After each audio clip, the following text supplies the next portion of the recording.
প্রধানমন্ত্রী আবাস যোজনা নিয়ে সব থেকে বড় খবর। হ্যাঁ বন্ধুরা, ইতিমধ্যেই প্রধানমন্ত্রী আবাস যোজনার টাকা দেওয়া শুরু হবে। কবে থেকে টাকা দেওয়া হবে, কাদের কাদের লিস্টে নাম রয়েছে, সমস্ত বিষয়টি আজকের এই ভিডিওতে আপনারা দেখতে পাবেন। যদি এই লিস্টে আপনার নাম থাকে তাহলে আপনারা পেয়ে যাবেন বাড়ি বানানোর জন্য 1,20,000 টাকা।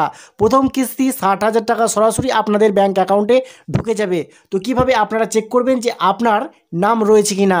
তো পঞ্চায়েত ভিত্তিক যদি আপনার নাম থাকে তবেই কিন্তু আপনারা টাকা পাবেন, না হলে কিন্তু আপনারা টাকা পাবেন না। তাহলে বন্ধুরা চলুন আজকের ভিডিওতে আমি সম্পূর্ণ বিষয়টি আপনাদের দেখিয়ে দিই যে কিভাবে আপনারা যে ফাইনাল লিস্ট প্রধানমন্ত্রী আবাস যোজনার সেই লিস্টটা কিভাবে বের করবেন। তো বন্ধুরা ভিডিওটি শুরু করার আগে আপনাদের কাছে ছোট্ট রিকোয়েস্ট, যদি ভিডিওটি ভালো লাগে অবশ্যই একটি লাইক দিয়ে দেবেন এবং যদি আপনারা চ্যানেলে নতুন এসে থাকেন তাহলে অবশ্যই চ্যানেলটি সাবস্ক্রাইব করে পাশে থাকা বেল আইকনটি অল করে দেবেন।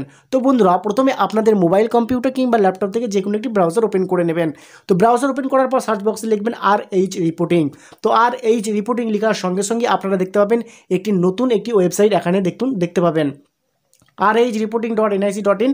সরাসরি আপনারা ভিজিট করবেন। ভিজিট করলে আপনাদের সামনে চলে আসবে এরকম একটি ইন্টারফেস। তো এখানে দেখুন হোম নামে একটি অপশন কিন্তু আপনারা দেখতে পাচ্ছেন। তো সরাসরি আপনারা হোমে ক্লিক করে দেবেন। তো হোমে ক্লিক করার সঙ্গে সঙ্গে আপনাদের সামনে চলে আসবে আরও কিছু অপশন। তো এখানে দেখতে পাচ্ছেন 3 লাইন বা মেনু বার যেটা বলা হয়। তো মেনু বারে ক্লিক করলে আপনাদের সামনে চলে আসবে এখানে আওয়ার সফট নামে একটি অপশন। তো এখানে যখন আপনারা ক্লিক করবেন তো এখানে দেখতে পাচ্ছেন তারপরে আবার রিপোর্ট নামে একটি অপশন পাবেন। সরাসরি রিপোর্টে ক্লিক করবেন। রিপোর্টে ক্লিক করার সঙ্গে সঙ্গেই দেখুন একদম এখানে সোশ্যাল অডিট রিপোর্টে বেনিফিশিয়ারি ডিটেলস ফর ভেরিফিকেশনে ক্লিক করে দিতে হবে। তো এখানে ক্লিক করার সঙ্গে সঙ্গে বন্ধুরা আপনাদের সামনে দেখুন এখানে অল স্টেট, আপনার যে স্টেট সেই স্টেটটি কিন্তু এখান থেকে সিলেক্ট করতে হবে আপনি কোন স্টেট থেকে ফাইনাল লিস্টটা দেখতে চাইছেন। তো এখানে আমার যে রাজ্য, সে রাজ্যটা আমি এখান থেকে সিলেক্ট করে নিচ্ছি। তো আমার রাজ্য সিলেক্ট করা কমপ্লিট হয়ে গেলে এখান থেকে আপনার ডিস্ট্রিক্ট বা জেলা সিলেক্ট করতে হবে। তো আমার এখান থেকে ডিস্ট্রিক্ট আমি সিলেক্ট করে নিচ্ছি, আপনাদের ডিস্ট্রিক্ট সিলেক্ট করে নেবেন।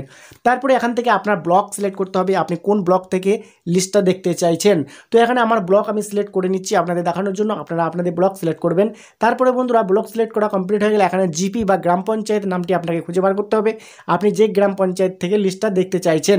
তারপরে দেখুন এখানে আবারও সিলেক্ট অপশানে ক্লিক করে আপনার কিন্তু এখানে সালটা দিতে হবে, মানে কত সালের লিস্টটা আপনি দেখতে চাইছেন। তো অবশ্যই কিন্তু এখানে 2024-25টা আপনাকে সিলেক্ট রাখতে হবে। ওকে, তারপরে এখানে দেখুন প্রধানমন্ত্রী আবাস যোজনা গ্রামীণ যে অপশানটি রয়েছে সেই অপশানে আপনাকে ক্লিক করতে হবে। ক্লিক করলে আপনাদের সামনে এরকম একটি অঙ্ক আসবে। এই অঙ্কের সমাধান কিন্তু আপনাকে করতে হবে, মানে 54 থেকে 50 সমান কত হবে সেই দ্য অ্যান্সার ইজ এ জায়গায় আপনাকে কিন্তু লিখতে হবে। তো এটা আপনাদের ক্ষেত্রে কিন্তু আলাদা থাকতে পারে।